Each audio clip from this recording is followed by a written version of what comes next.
Prečo zdravé stravovanie nefunguje tak ako predtým? Vedci z Newcastleskej univerzity vypočítali, že priemerný človek zje za rok asi 250 gramov plastu. To je približne 50 plastových tašiek. Predstav si, že každý týždeň zješ jednu plastovú tašku. Mikroplasty sú všade. V jablkách, v mrkve, v ryži, v mese, mlieku. A najviac je ich v morských plodoch. Dokonca aj v pitnej vode vo fľašiach.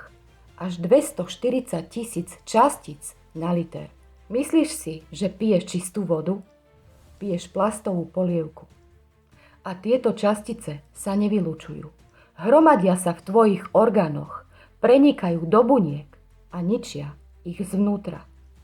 Práve teraz v tvojej pečeni, mozgu, srdci miliardy plastových častíc zabíjajú tvoje bunky a ty nič necítiš. Šokujúce výskumy vedcov v najnovšom vedeckom dokumentárnom filme Nanoplastic Threat to Life.